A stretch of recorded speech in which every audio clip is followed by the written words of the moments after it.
Hello students, कैसे हैं। हम लोग पढ़ रहे हैं सिंथेसिस और आइए आज पार्ट नंबर 7 में कंपाउंड सेंटेंस के बारे में हम लोग सीखेंगे। अभी तक हम लोग सिंपल बनाने के लिए और कॉम्प्लेक्स बनाने के लिए सीखे हैं 6 पार्ट तक में, और 7 पार्ट में हम लोग कंपाउंड सेंटेंस के बारे में सीखेंगे। तो यहाँ पर ध्यान देना है, कंपाउंड सेंटेंस बनाने के लिए सेपरेट से कोऑर्डिनेटिंग कंजंक्शन का प्रयोग किया जाता है, और कोऑर्डिनेटिंग कंजंक्शन केवल कंपाउंड सेंटेंस बनाने के लिए ही प्रयोग किए जाते हैं। मेरे छात्रों और छात्राओं ध्यान देना बेटा कि कोऑर्डिनेटिंग कंजंक्शन केवल कंपाउंड सेंटेंस बनाने के लिए प्रयोग किए जाते हैं। आपने सबऑर्डिनेटिंग कंजंक्शन का प्रयोग देखा था, कॉम्प्लेक्स सेंटेंस में हम लोगों ने प्रयोग किया था। जितने भी कोऑर्डिनेटिंग कंजंक्शन होते हैं वह सब कंपाउंड सेंटेंस बनाते हैं, और सबऑर्डिनेटिंग कंजंक्शन जितने होते हैं वह कॉम्प्लेक्स सेंटेंस का निर्माण करते हैं। तो यहाँ पर ध्यान देना है कि कोऑर्डिनेटिंग कंजंक्शन 4 प्रकार के होते हैं। नंबर 1 है क्यूमुलेटिव कंजंक्शन, जोड़ बताने वाले संयोजक। ऐसे सेंटेंसेस सेपरेट के हों, क्लॉजेज हों कि जो एक जुड़ने वाले हों, या एक ही व्यक्ति ने 2 कार्य किए हैं, या 2 व्यक्तियों के द्वारा एक ही कार्य किया गया है, या अलग अलग कार्य किया गया 2 व्यक्तियों के द्वारा। तो इस प्रकार से जोड़ने के लिए क्यूमुलेटिव कंजंक्शन का प्रयोग करते हैं, जिसमें एंड होता है और नॉट ओनली बट आल्सो होता है, और उसके बाद एज वेल एज होता है, और एंड बोथ भी होता है। इनसे जोड़ने के लिए इन कंजंक्शन का प्रयोग करते हैं जो क्यूमुलेटिव कंजंक्शन होते हैं। और नंबर 2 है अल्टरनेटिव कंजंक्शन। अल्टरनेटिव कंजंक्शन का प्रयोग तब करते हैं जब किसी एक कार्य में 2 कार्य में एक कार्य का होना पाया जाए, या 2 व्यक्तियों के कार्यों में एक ही व्यक्ति का कार्य का होना पाया जाए। यानी अल्टरनेटिव होता, वैकल्पिक होता है, या तो ये या तो वो, ना तो यह ना तो वो हो। तो इस तरीके से अल्टरनेटिव कंजंक्शन का प्रयोग करके, तो इसमें कौन से शब्द होते हैं, आइदर आर, नाइदर नार का प्रयोग किया जाता है, या आर का भी प्रयोग करते हैं, अदरवाइज का भी प्रयोग करते हैं। आइदर आर या तो, नाइदर ना तो, आर अथवा, या अदरवाइज अन्यथा। तो यहाँ पर तीसरा नंबर है कोऑर्डिनेटिंग कंजंक्शन का पार्ट की एडवर्जेटिव कंजंक्शन, विरोधात्मक संयोजक। विरोध की बातें हों, जब क्लॉजेज विरोध की बातों को लिखा गया हो, बिल्कुल कंट्रास्ट की बातें हों, तो एडवर्जेटिव कंजंक्शन का प्रयोग करके उन क्लॉजेज को जोड़ देते हैं, जिसमें बट है, ईट है, स्टिल है, ओनली है, हाउएवर, व्हाइल, नेवरथलेस आदि ऐसे शब्द हैं जिनका प्रयोग करके हम लोग कंपाउंड सेंटेंस बना देते हैं। 4 नंबर है इलेटिव कंजंक्शन। इलेटिव कंजंक्शन जो परिणाम बताने वाले संयोजक कहलाते हैं, और ऐसे क्लॉजेज होते हैं सेपरेट के जो एक पार्ट में क्या बताया गया होता है, एक पार्ट में कार्य और दूसरे पार्ट में उसका परिणाम। तो ऐसे परिणाम बताने वाले संयोजक का प्रयोग कर लेते हैं। सो है, डियर फार है, इन दोनों का अर्थ इसलिए होता है सो दैट साथ साथ प्रयोग करके 2 क्लॉजेज को जोड़ते हैं। तो इसका अर्थ सो दैट का मतलब हो जाता है ताकि या जिससे, हेंस का मतलब अतः होता है। 2 कार्यों के मध्य में हेंस का प्रयोग कर लेते हैं। फिर इसी प्रकार 10 इस प्रकार का भी प्रयोग करते हैं। और फार है, तो जब फार का अर्थ क्योंकि होता है तब इसका प्रयोग करते हैं। हम लोग यहाँ पर सेंटेंस लेते हैं। कोऑर्डिनेटिंग कंजंक्शन का प्रयोग करने के लिए एंड है, नॉट ओनली बट आल्सो है, एज वेल एज है, एंड बोथ है। इन चारों जो भी कंजंक्शन दिए गए हैं इनका हम लोग प्रयोग करने के लिए सेपरेट सेंटेंस दिया गया। तो यहाँ पर ध्यान देंगे मेरे प्रिय छात्र छात्राओं, लिखा हुआ है कि ही केम इन, वो अंदर आया, ऑल स्टूड अप, सभी लोग खड़े हो गए, वो है अंदर आया, यानी मान लीजिए कि गुरुजी थे, अंदर आए और सभी बच्चे खड़े हो गए, तो सभी खड़े हो गए। वह अंदर आया और सभी खड़े हो गए। तो और जब आप एंड से दोनों को जोड़ देंगे तो यहाँ पर सेंटेंस कंपाउंड हो जाएगा। दोनों सेंटेंस किससे जुड़ गए? एंड से जुड़ गए कि he came in and all stood up. दूसरा सेपरेट है कि आई एट फूड, मैं भोजन खाया, आई वेंट टू स्कूल, यानी एक ही आदमी दो काम कर रहा है यहाँ पर कि मैं भोजन खाया और मैं स्कूल चला गया। तो एंड से भी जोड़ सकते हो और not only but also say भी जोड़ सकते हैं। तो not only also but also say कैसे जोड़ेंगे, यहाँ पर ध्यान देना है कि I did not eat food only. यहाँ पर टेंस देखना है, आइट है, पास्ट इंडेफिनिट है तो डिड नॉट लगा दीजिए पास्ट इंडेफिनिट का, और ईट फर्स्ट फॉर्म कर दीजिए, फूड है फूड लिख दीजिए, ओनली जोड़ दीजिए। तो क्या अर्थ हो गया कि मैं केवल भोजन नहीं खाया, मैं केवल भोजन नहीं खाया, बट आल्सो, लेकिन भी मैं क्या किया? Went to school.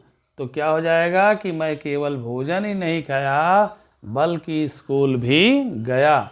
तो नॉट ओनली बट आल्सो का इस तरीके से प्रयोग किया जाएगा।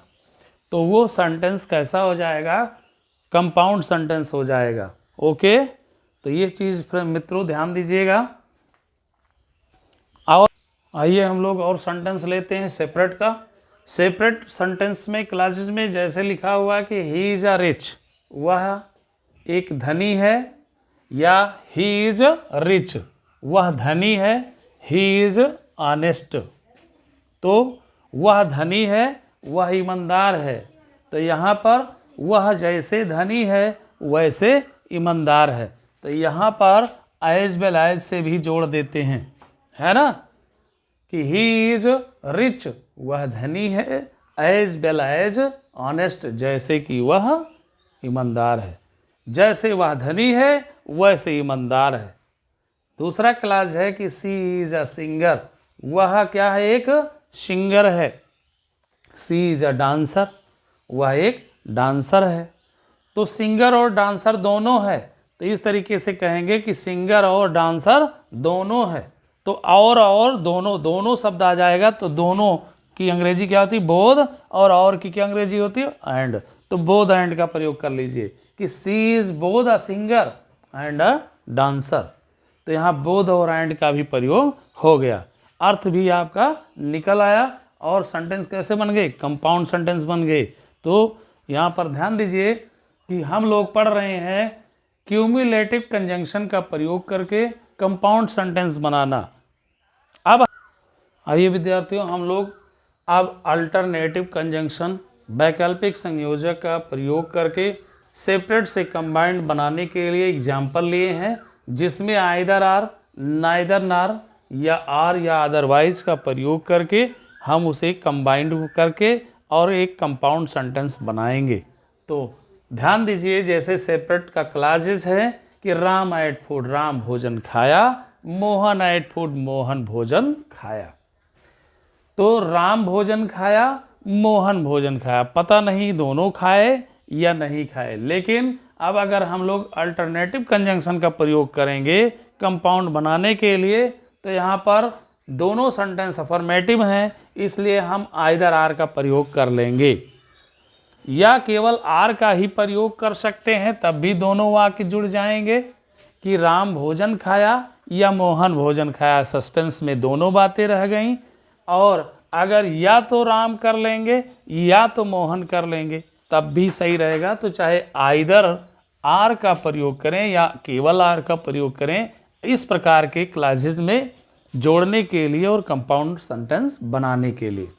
तो यहाँ पर हम लोग चलिए ले लेते हैं आइदर आर का प्रयोग। तो आइदर राम एट फूड, या तो राम मोहन भोजन खाया, आर मोहन एट फूड, अथवा मोहन भोजन खाया। तो या तो राम भोजन खाया या मोहन भोजन खाया, दोनों में कोई एक ही खाया, इसलिए अल्टरनेटिव दिखाई दे रहा है। इसलिए अल्टरनेटिव कंजंक्शन का हम लोग प्रयोग करके कंपाउंड बना लिए। आइए दूसरे क्लासेस पर चलते हैं सेपरेट के, कि do not be a borrower, do not be a borrower, do not be a lender. Borrow का मतलब होता है उधार लेना और लेंडर का मतलब होता है उधार देना। तो बारो का मतलब उधार लेना, यानी उधार, ना तो उधार लेने वाले बनो और ना ही उधार देने वाले बनो।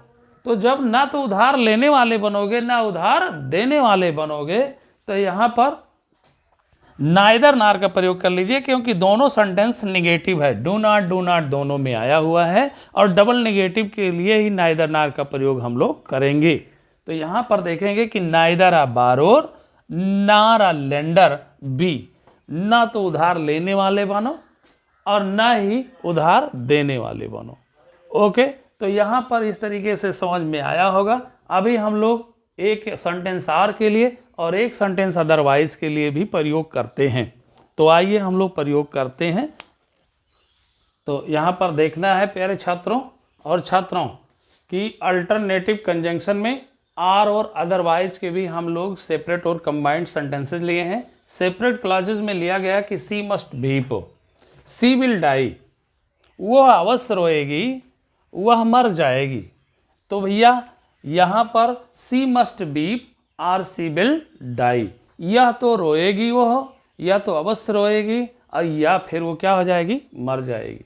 वह अवश्य रोएगी अथवा वह मर जाएगी। तो आप किससे जोड़ देंगे, आर से जोड़ देंगे। ओके फ्रेंड्स, तो यहाँ पर देख रहे हैं कि सी मस्ट वीप और सी विल डाई, आर से जोड़ दिए।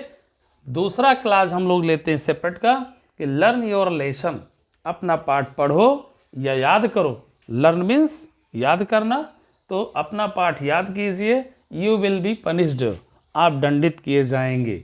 अब यहाँ पर जैसे मान लीजिए कोई टीचर है और स्टूडेंट से कह रहा है कि learn your lesson, you will be punished, तो अदरवाइज से यहाँ पर धमकी है, थ्रीट है, और इस प्रकार धमकी के लिए अदरवाइज से जोड़ देंगे। तो अन्यथा, अदरवाइज मीन्स क्या होता है, अन्यथा। तो learn your lesson otherwise you will be punished. तो यहाँ पर आपने देखा कि अल्टरनेटिव कंजंक्शन का प्रयोग करके हम लोग कंपाउंड सेंटेंस का प्रयोग सीख लिए। दो हो गए, एक हो गया क्यूमुलेटिव कंजंक्शन का प्रयोग करके और दूसरा हो गया अल्टरनेटिव कंजंक्शन का प्रयोग करके। हम लोगों ने क्या सीखा, कंपाउंड सेंटेंस बनाने के लिए सीखा। और अब नेक्स्ट वीडियो में पार्ट नंबर 8 में हम लोग पढ़ेंगे जो दो बचे हुए हैं। कौन कौन बचे हुए हैं, एक एडवर्जेटिव कंजंक्शन बचा हुआ है और एक बचा है इलेटिव कंजंक्शन। इन दोनों कंजंक्शन में जितने भी वर्ड्स होते हैं, कंजंक्शन वर्ड होते हैं, उनका प्रयोग करके हम लोग नेक्स्ट वीडियो में सीखेंगे कि किस तरीके से इनका प्रयोग करके कंपाउंड सेंटेंस बनाया जाएगा। ओके फ्रेंड्स, और ये समझ में आ रहा है तो आप लोग बहुत ढीले चल रहे हैं, व्यूज़ भी नहीं बढ़ रहा है और लाइक सब्सक्राइब भी नहीं कर रहे हैं। तो माय डियर, सब्सक्राइब करते रहिए और लाइक करते रहिए। Okay, thanks.